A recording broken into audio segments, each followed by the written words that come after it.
So a triumphant return to Washington by Donald Trump, and he's going to start as he means to go on. Back in 2017, Carol, he signed just one executive order on his first day in office. Now we're told to expect up to 100 orders and actions on everything from the border to ending diversity mandates in government to setting up a review of trade policies.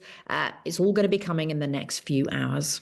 Yeah, and of course, those executive orders allow him to bypass a lot of the process on Capitol Hill, doesn't have to get it all through Congress and so on, makes it much easier to implement these key policies. And in a sense, this does show you, doesn't it, Laura, that he's been really preparing this time. All those promises he gave during his election campaign, he's actually got policies ready and he's making it clear he's going to press ahead with them. Well, it is a recognition, Carol, both of what he's learnt in his 4 years out of government, as you say, was a pretty chaotic administration first time round, and also a recognition of the political realities here. Donald Trump has a mandate, absolutely. He controls the elected houses of Congress, but with the very narrow majority in the House and a not much bigger majority in the Senate. So, yes, he's getting things underway straight away with these executive orders and actions. As you say, he doesn't need Congress to do those. He's determined not to be seen as a lame duck president. Of course, he can't have another term. He's already had one. The Constitution limits presidents to only two. So he's determined to hit the ground running, to bypass what he calls the deep state, and then to confirm as many of his nominees as he possibly can. But the one controversial thing I think we should watch out for today, Carol, that he's said he's going to do, which is to pardon some, if not all, of the January 6th rioters, those people who stormed the US Capitol 4 years ago, believing that the US election had been stolen from Donald Trump. They have been convicted and many are serving prison sentences. Donald Trump has said that he's going to pardon them. The question is he going to pardon people who actually were violent towards police officers, or is it going to be those people who just briefly entered the Capitol and then left? That'll be a fascinating one to watch. Clearly, Donald Trump is, if anyone doubted how much difference he was going to make to the overall direction and approach of the US administration, that was clear from that inauguration speech, wasn't he? Wasn't it when he talked about ending the horrible betrayal of American citizens? This really is a huge moment in the approach of the US, not just to its domestic policies, but its approach to the world as well. Just briefly, if you could, Laura. Oh, completely. You know, Joe Biden focused on building up alliances around the world. Donald Trump has openly questioned the value of NATO.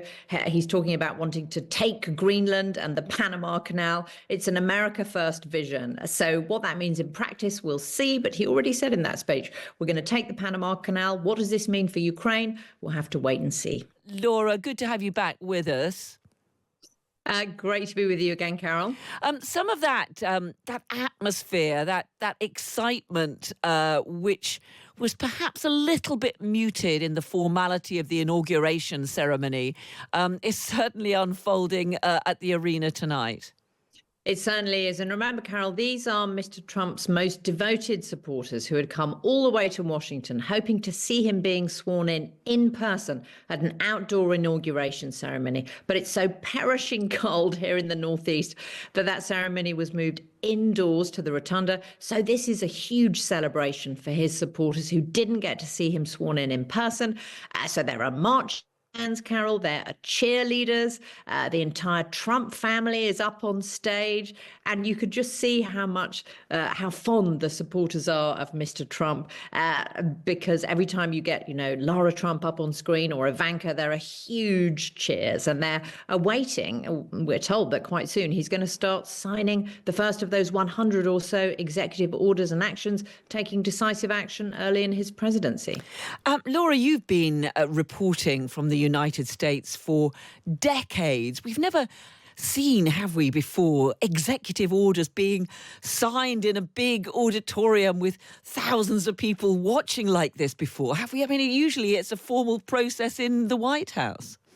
Well, ever the showman. This is Donald Trump, the showman, isn't it? And this is him showing, in complete contrast to 8 years ago when he signed one executive action when he became president. Here he is about to sign nearly 100. And of course, that means that you can get something done straight away. You don't have to legislate. These are things that are within his power as president to do. So he's going to, we're told, declare a national emergency at the southern border, send troops to the border with Mexico, pull the United States out of the Paris Climate Accord, declare that all government economic departments must look at the impact of trade and report right back. That would be as a precursor to tariffs being announced.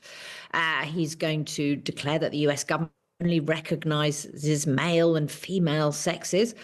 So there's just going to be this flurry of action as he shows Americans that he means business. Also, Carol, he's going to pardon and commute the sentences of some of the Jan 6 rioters, we're told.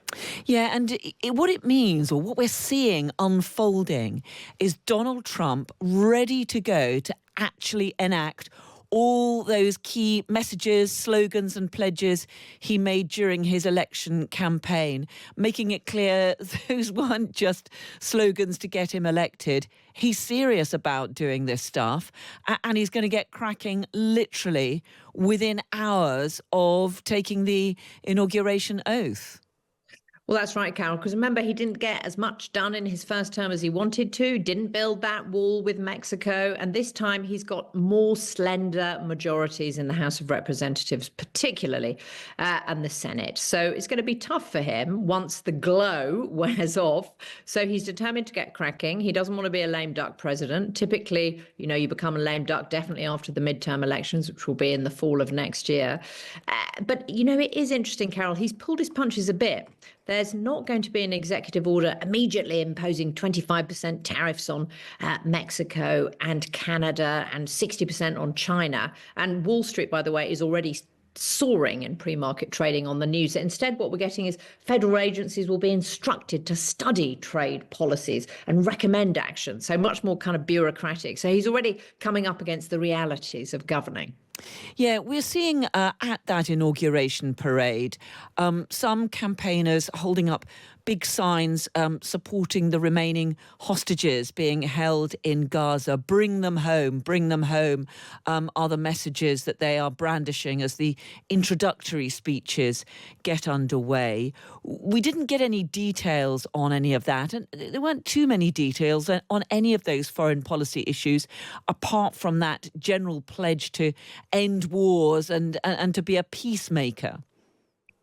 Well, and also, Carol, to take back the Panama Canal. That was the one specific that we really got on foreign policy. And interestingly, yes, no mention of Ukraine.